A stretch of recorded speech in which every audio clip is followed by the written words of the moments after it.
Seberapa pengaruhnya casing PC untuk performa komputer? Dalam video ini kita akan buktikan apakah berpengaruh atau tidak.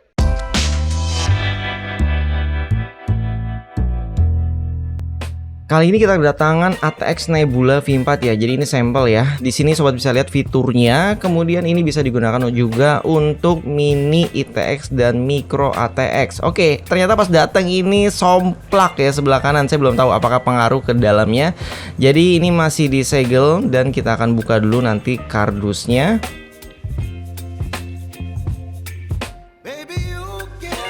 Jadi ini dia penampakan bagian depannya ya, aman walaupun bawahnya somplak ya, tapi kita belum tahu ya, nanti kita cek lagi. Oke, jadi kita keluarkan dengan hati-hati ya. Kita tarik bagian depannya karena ternyata madepnya itu dia ke samping ya. Oke, di sini saya sambil lihat ya, tadi yang somplak itu kira-kira ada bekasnya nggak ya? Di sini sih belum kelihatan. Mudah-mudahan sih aman ya. Kita coba lihat ya segala macam sisinya, segala posisi maksudnya ya. Oke, jadi di sini masih bagus semua, mulus ya. Oke, jadi ini harganya kita dapat di angka 250 ribuan, tapi yang nggak baru ya.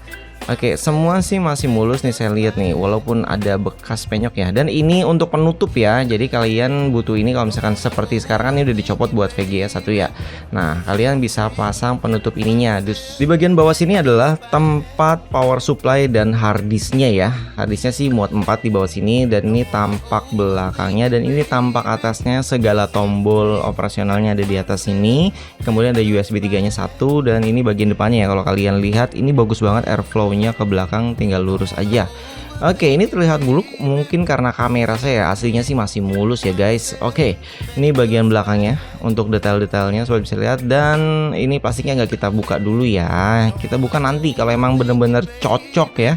Terus kita akan buka, dan kacanya pegangnya tangan 2 ya, jangan tangan 1, apalagi paling pinggir.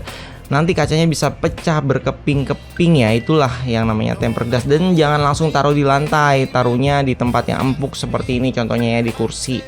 Oke, ini adalah tempat harddisknya nanti, jadi dalamnya 1, di atasnya 1. Dan ini saya coba lap dulu ya, karena sedikit berdebu dan banyak gabusnya tadi ya. Setelah kita bersihkan, dan ini adalah tampak detailnya.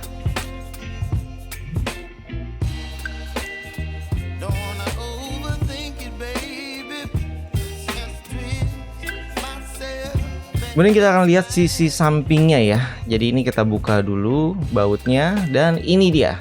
Di sisi satunya untuk manajemen kabel semua di sini ya. Termasuk di sini juga ada satu tempat buat SSD yang bergantung gitu ya. Oke, jadi di sini lega di saat mau ngatur kabelnya, ngerapin kabelnya, dan ngatur harddisknya segala macam. Di sini lega banget. Jadi kalian bisa merapikan kabel serapi-rapihnya. Oke, jadi tampak dalamnya seperti ini ya, lebih detail, dan bagian atas itu perlu dicatat ukurannya ya kalau kalian ingin membeli yang namanya water cooler atau IO. Dan tampak depannya bisa untuk 3 kipas, dan ini kita sudah mendapatkan 3 kipas bawaan casing ya. Tapi kalau sobat membeli mungkin ada yang tidak dapat kipasnya, jadi tinggal baca deskripsinya. Dan ini posisi airflow-nya ya, dari depan menghirup gitu ya, masuk ke belakang ngebuang 1, dan dari bawah bisa sobat pasang kipas ke atas 2 dan di atas 2 juga, jadi ngebuangnya ke atas. Oke, jadi ini tampak before-nya ya setelah kita berhasil masang, dan saya mohon bantu like-nya karena kita bikin ini habis mungkin sekitar 4 hari ya. Padahal saya pikir simple ini videonya. Dan ini casing before-nya. Jadi sebelum kita pindahin dari casing utama yang pakai Nebula juga, cuman saya lupa tipenya, kalau nggak salah Poseidon ya.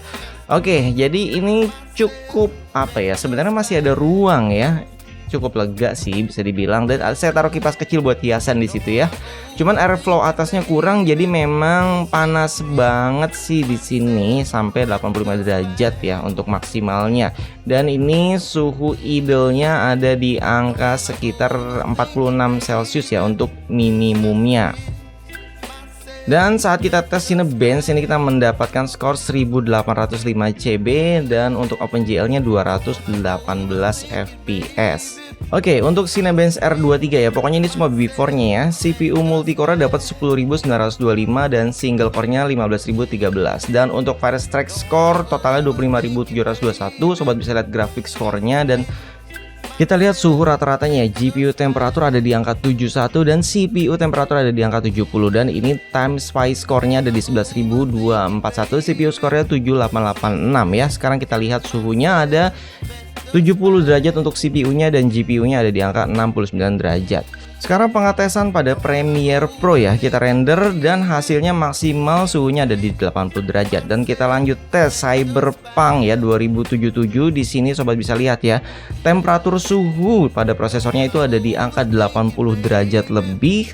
Untuk RTX 3060 Ti-nya ada di kisaran 60 sampai 70 derajat. Oke, jadi ini maksimalnya ya, GPU-nya di 70 dan CPU-nya ada di 85 derajat.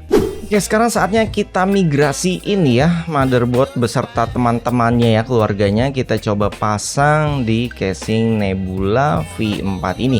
Oke, kita ternyata, aduh saya lupa memperhitungkan panjang VGA saya yang 3 fan ya. Coba kita masukinnya miring, muat gak ya? Aduh, saya berharap ini bisa muat ya. Kalau enggak ya casingnya dibalikin ini ya.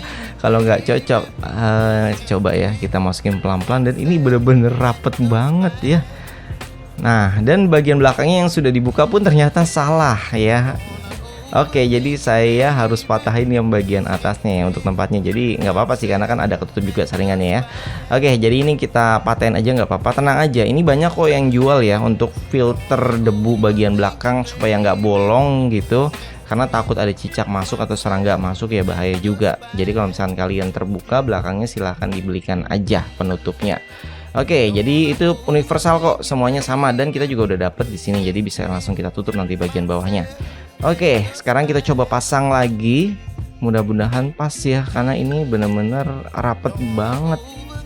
Oke, pelan-pelan ya. Ini bagian rentan gini kalian jangan buru-buru, apalagi casing baru ya, belum kenal dengan medannya, seluk-beluknya. Dan bagian depannya ya Allah, ini tipis banget.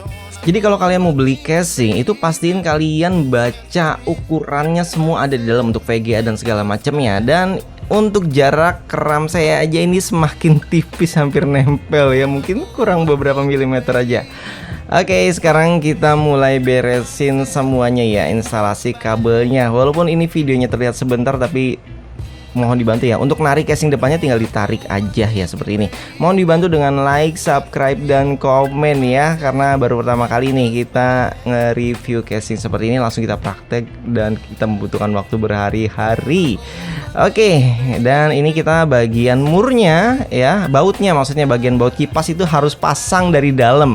Dan akhirnya kita harus bongkar ulang lagi ya. Semuanya kita copotin termasuk motherboardnya. Oke, jadi itu yang miss di saya sih, harusnya saya pasang kipas di awal. Jadi kalian kalau mau masang casing, kipasnya dulu pasang ya, karena setiap casing itu beda-beda gitu ya pemasangannya. Oke, setelah dipasang kipasnya baru kita pasang lagi sama motherboardnya.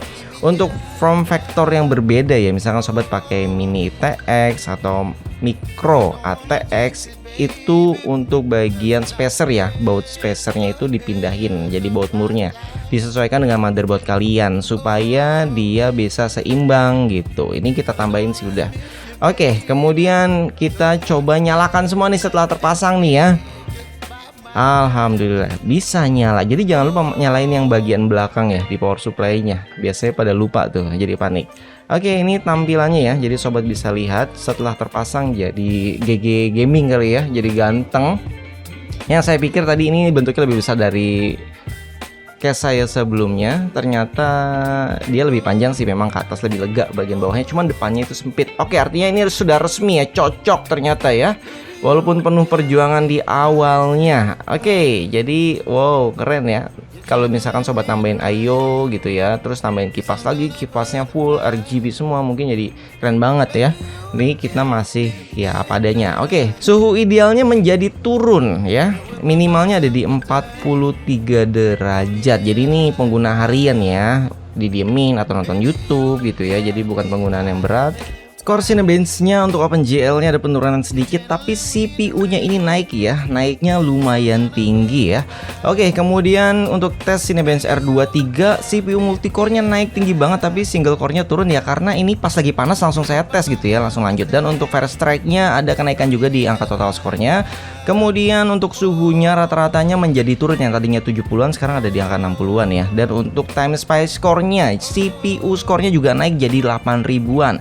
Oke, jadi ini adalah suhunya yang tadi maksimalnya ada di 85, sekarang turun jadi 81. Dan kita tes render, ini maksimalnya ada di 75 derajat. Untuk tes gamingnya ya, before-nya ingat ya, GPU-nya ada di angka maksimal 70 dan CPU-nya ada di angka maksimal 85. Dan yang kita mainkan sekarang adalah di casing yang terbaru ya. Jadi sobat bisa lihat suhunya dari RTX-nya dan CPU-nya di sebelah kanan.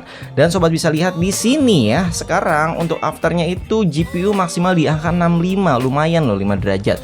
CPU-nya ada di angka 75, turunnya 10 derajat, luar biasa. Jadi memang casing ini bisa meningkatkan performa ya, karena sirkulasi udara di dalamnya itu bener-bener bagus ya. Dan setelah semua terpasang, ternyata saya baru sadar kalau di bagian tempered glass bagian bawah itu ada yang somplak. Kita mau klaim garansi tapi bikin videonya itu lebih dari 2 hari, jadi garansinya sudah habis pastinya. Bagi sobat yang mau beli, link pembeliannya ada di deskripsi video ya untuk harga barunya. Dan ini kita tidak baru ya, tapi hanya sampel produk. Jangan lupa support kami dengan cara like, subscribe, dan komen. Sampai jumpa kembali. Salam sobat Viz TV. Wassalamualaikum warahmatullahi wabarakatuh.